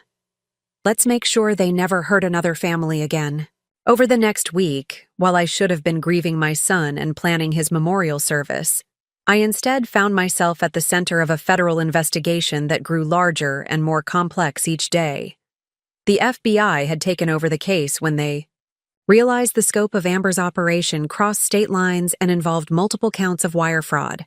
Agent Rebecca Walsh, a sharp-eyed woman in her 40s who specialized in financial crimes, had set up a command center in the Philadelphia field office. The walls were covered with photos, bank records, and a complex web of connections linking Amber to dozens of victims across the country. Your sister is exceptionally good at what she does, Agent Walsh told me as we reviewed her methods. She studies her targets for months before making contact. She knows their medical histories, their financial situations, their family dynamics. By the time she approaches them, she already knows exactly what emotional buttons to push. The investigation had uncovered Amber's entire operation. She worked with a team of accomplices who helped her create fake identities, establish fraudulent businesses, and launder money through various accounts. There was Marcus Chen, a computer specialist who created fake social media profiles and hacked into hospital databases to identify potential targets. There was Jennifer Liu, a former casino worker who helped set up shell companies in Nevada. And there was Tony Rodriguez, a private investigator who gathered detailed intelligence on the family's Amber planned to exploit. They called themselves the Grief Merchants, Agent Walsh explained, showing me transcripts of intercepted communications. They had a whole system for categorizing targets based on their vulnerability and potential financial value. I was classified as a Category A target, high net worth, emotionally isolated, with a terminally ill child and a husband showing signs of escape ideation. They had profiled my entire family like we were marks in a con game. How did they know so much about us? I asked, staring at a file that contained intimate details about Leo's medical treatment, our marriage, even my relationship with my mother. Hospital staff, Agent Walsh said grimly.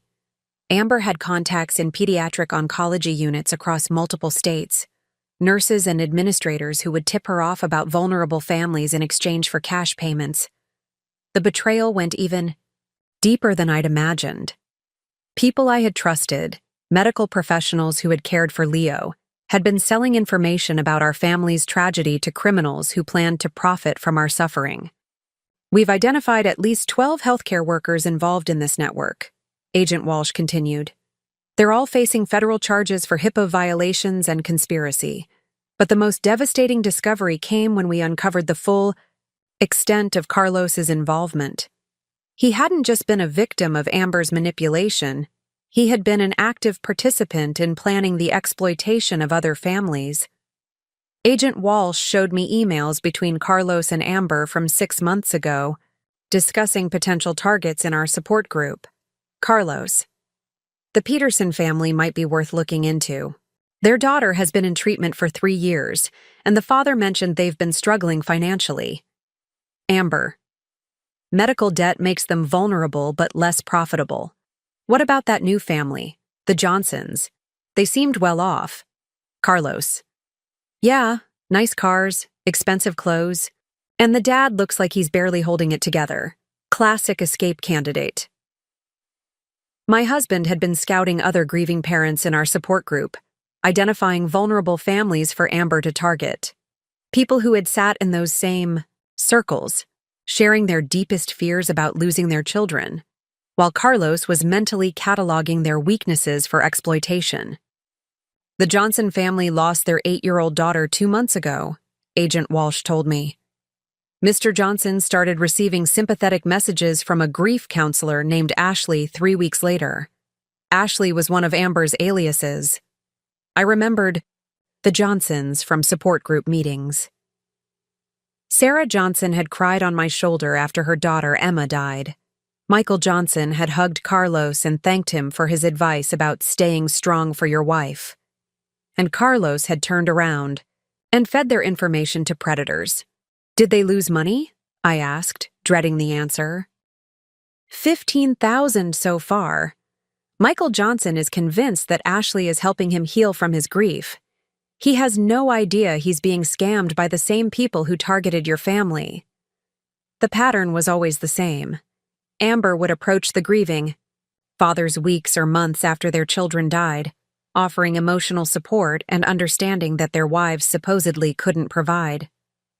She would gradually introduce the idea of healing trips and new beginnings, then slowly extract money for increasingly elaborate fantasy futures. We have evidence of at least 47 families that were targeted by this network over the past 3 years, Agent Walsh said.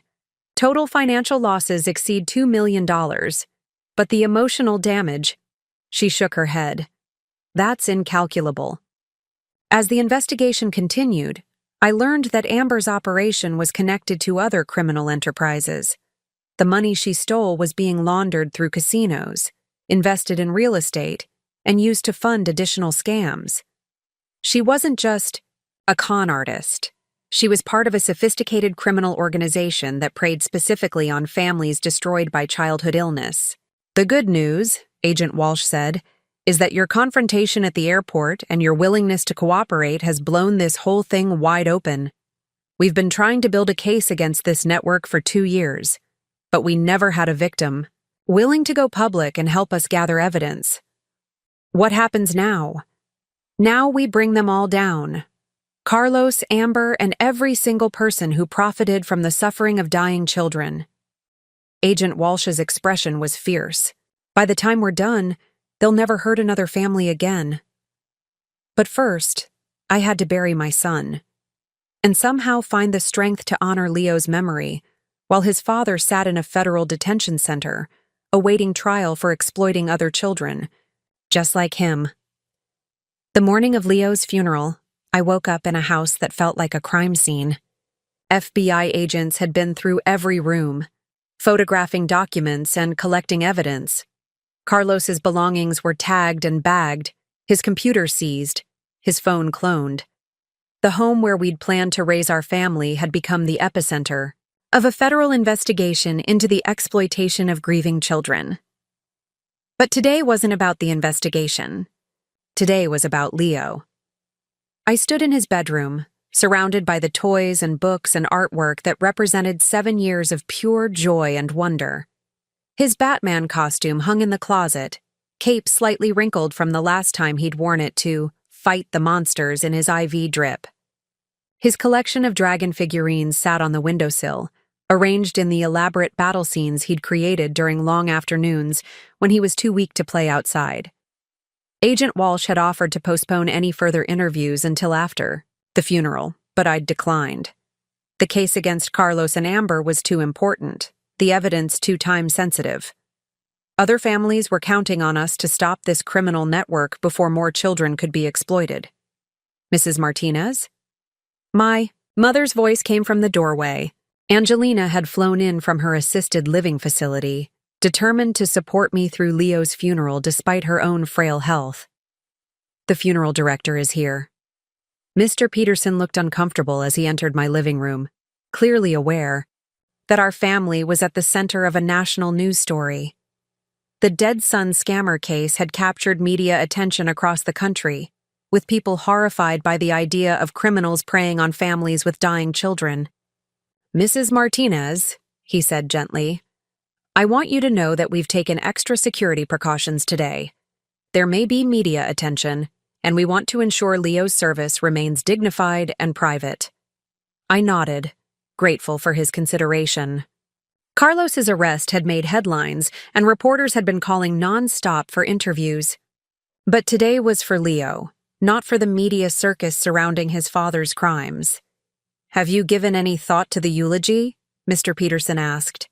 Will anyone from the family be speaking? I will, I said firmly. I'm going to tell everyone about the real Leo.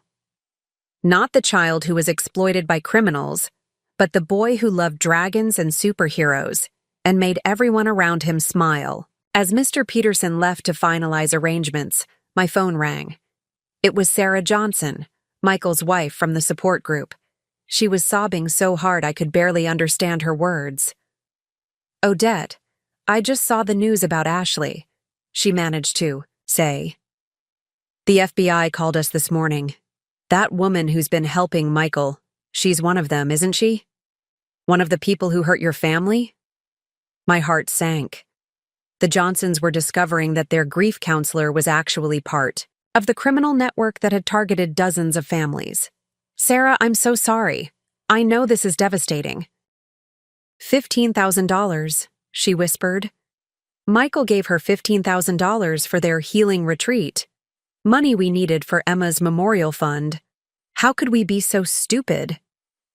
You weren't stupid, I said firmly. You were grieving. These people are experts at exploiting parents when they're most vulnerable. None of this is your fault. After I hung up, I sat in Leo's room and felt the full weight of what Carlos and Amber had done.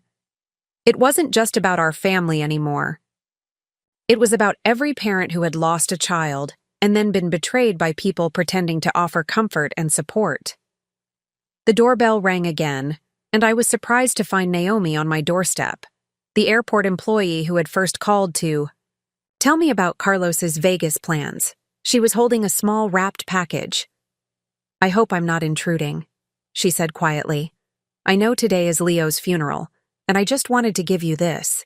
I unwrapped the package to find a small wooden dragon, hand-carved and painted in bright blues and greens, Leo's favorite colors. My grandfather was a woodworker, Naomi explained. When I told him about your son and how he loved dragons, he insisted on making this. He said every dragon-loving boy should have a protector to watch over him. I held the little dragon, its carved scales smooth under my fingers, its wings spread as if ready to fly. It was beautiful and thoughtful, and exactly the kind of gift Leo would have treasured. Thank you, I whispered, tears streaming down my face. This is perfect. As Naomi left, I placed the dragon on Leo's nightstand next to his collection. It seemed to fit perfectly, as if it had always belonged there. My phone buzzed with a text from Agent Walsh. Carlos has agreed to cooperate fully with our investigation in exchange for a reduced sentence. His testimony will help us dismantle the entire network. Your courage in exposing this case is going to save countless other families. I looked around Leo's room one last time before heading to the funeral. His rocket ship blanket was folded on his bed, ready to accompany him to his final rest. His favorite books were stacked on his desk, stories about brave heroes and magical adventures. His artwork covered the walls, colorful drawings of dragons and superheroes, and the family he'd loved so much. Today, I would bury my son. Tomorrow, I would continue fighting to make sure no other family endured what we had suffered. But right now, I was simply a mother saying goodbye to her child. And that was enough. The funeral service was everything Leo would have wanted. Bright flowers. Instead of somber arrangements, his favorite songs playing softly, and stories about his courage and joy rather than focus on his illness.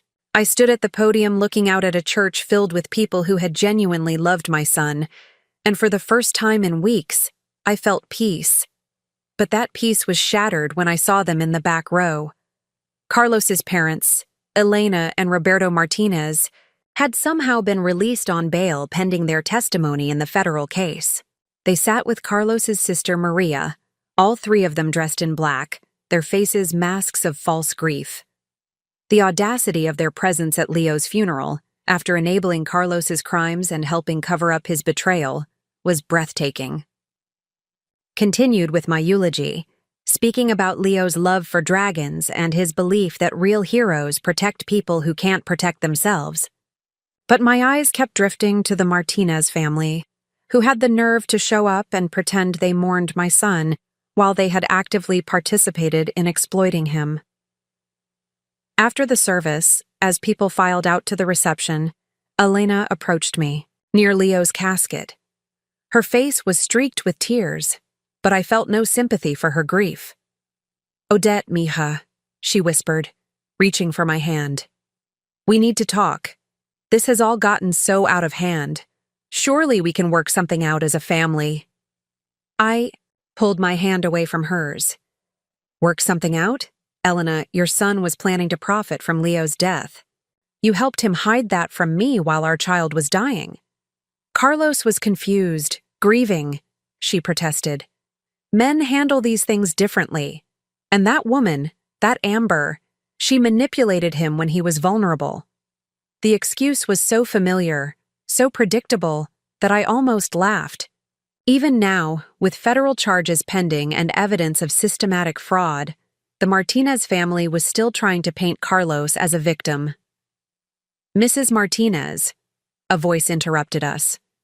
Agent Walsh had appeared beside me, her FBI badge clearly visible. I need to speak with you about your testimony tomorrow.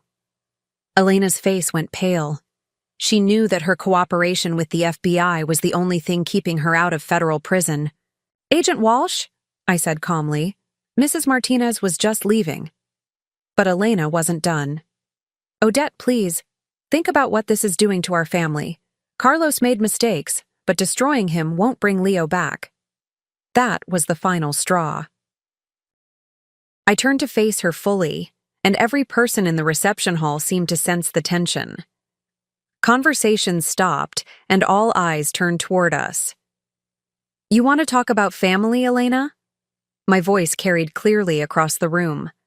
"Let me tell you about family. Family doesn't help their son steal money from his dying grandson's medical fund. Family doesn't cover up affairs while a mother is sleeping in hospital chairs. Family doesn't spy on a grieving wife to help their son divorce her and take everything she has left." Elena stepped back, clearly not expecting me to confront her publicly. "But most importantly," I continued, my voice getting stronger, "family doesn't help identify other grieving parents, so criminals can exploit them." Carlos gave Amber information about families in our support group. He helped target the Johnsons while they were mourning their 8-year-old daughter. He participated in a conspiracy that has destroyed dozens of families and stolen over $2 million from people burying their children. The reception hall was completely silent now. Everyone could hear every word. "So don't you dare come to my son's funeral and ask me to think about family," I said, looking directly into Elena's eyes. "You chose your family when you decided to protect a criminal instead of his victims. You chose your family when you helped Carlos steal from dying children. You made your choice, and now you get to live with the consequences." Agent Walsh stepped forward. "Mrs. Martinez, I think it's time for you to leave." But Elena wasn't finished making a spectacle of herself. "You're destroying an innocent man!" she shouted, loud enough for everyone to hear. "Carlos loved Leo. He's not a criminal." I pulled out my phone and opened the screenshots that had become evidence in the federal case. Should I read his text messages about Leo being a burden? Should I show everyone the emails where he called our son's death his ticket to freedom? Should I read his communications with other criminals about which families had the most money to steal? Elena's face crumpled, but I wasn't done. "Your son took out a life insurance policy on Leo and forged my signature.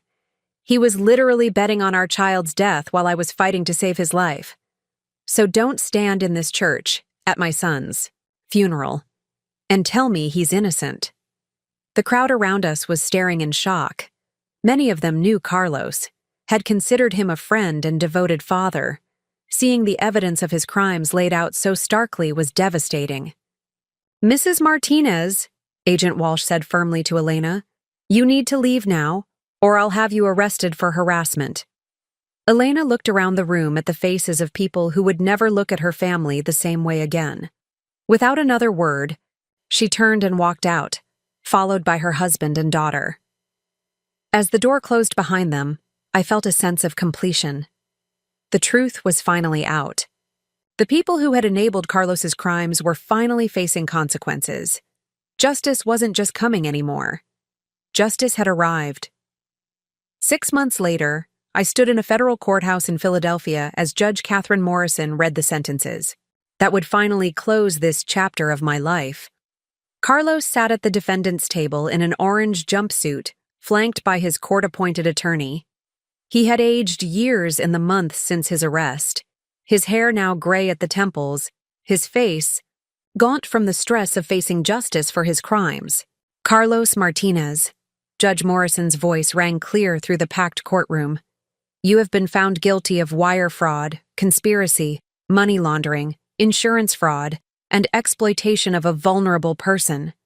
These crimes were not crimes of passion or desperation. They were calculated, methodical, and designed to profit from the suffering of dying children and their families." I held my breath, surrounded by other victims and their families who had traveled from across the country to witness this moment. Sarah and Michael Johnson sat beside me, still rebuilding their lives after losing $15,000 to Amber's schemes. Behind us were parents from Arizona, Texas, Colorado, and Nevada, all families that had been targeted by the Grief Merchants Network.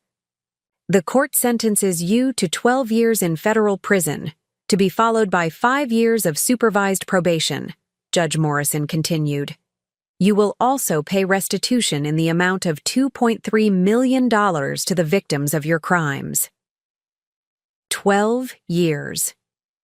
Carlos would be 52 when he was released, and Leo would have been 19, old enough to vote, to graduate college, to start his own life. The life that cancer had stolen from him, and that his father had tried to profit from. Amber's sentencing had been even harsher. 15 years for masterminding the entire operation, plus additional time for identity theft and targeting vulnerable populations. She would be 63 when she was released. Her ability to manipulate grieving parents finally ended. As the court session concluded, I walked outside into the bright spring sunshine. Philadelphia looked different to me now. Not the city where my marriage had died and my son had been exploited, but the city where justice had been served and other families had been protected. Agent Walsh approached me on the courthouse steps. "How are you feeling?" "Relieved," I said honestly. "And proud. Leo would have wanted this. He always believed in protecting people who couldn't protect themselves." The Leo Martinez Foundation had been established with the restitution money and donations from people across the country who had been moved by our story. We provided financial assistance to families dealing with childhood cancer, funded research into pediatric treatments, and most importantly, offered education about financial fraud targeting grieving families. "Mrs. Martinez?" A young woman approached us hesitantly. I recognized her as one of the reporters who had been covering the case. "I'm doing a follow-up story about the impact of this case. Would you be willing to share how this experience has changed you?" I thought about the question as I looked up at the courthouse where justice had been served. "I'm not the same person I was a year ago," I said finally. Grief and betrayal broke me down completely. But rebuilding from that destruction, fighting for justice not just for Leo but for all the other children who were exploited, that gave me a purpose I never expected to find. The foundation had helped 47 families recover financially and emotionally from their victimization. We had worked with the FBI to identify and shut down 2 other similar criminal networks. Most importantly, we had created support systems that would prevent future families from being isolated and vulnerable to these predators. The hardest part, I continued, was learning that the person I trusted most in the world was capable of such cruelty.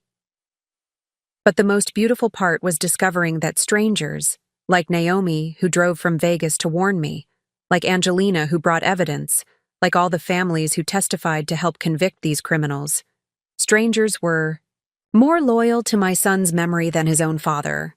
That evening, I visited Leo's grave for the first time since the trial began. The small headstone was simple but perfect. Leo Martinez, beloved son. He believed real heroes protect others. Around the stone, I had planted a garden with yellow, marigolds and blue petunias, his favorite colors. The wooden dragon that Naomi's grandfather had carved sat proudly among the flowers, a guardian watching over my son's resting place. I sat on the small bench nearby and opened a letter that had arrived that morning.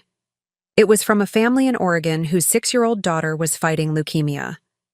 They had read about the foundation and wanted to thank us for the financial assistance that had allowed them to travel to a specialist hospital.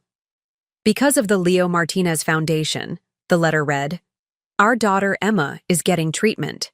That might save her life. We know we'll never meet Leo, but his legacy is giving our child hope. Thank you for turning your tragedy into protection for other families." I folded the letter carefully and placed it in the memory box I kept at Leo's grave, alongside photos and artwork and all the evidence of a life well lived despite its brevity. As the sun set over the cemetery, painting the sky in brilliant oranges and purples that Leo would have loved, I felt something I hadn't experienced in over a year: peace.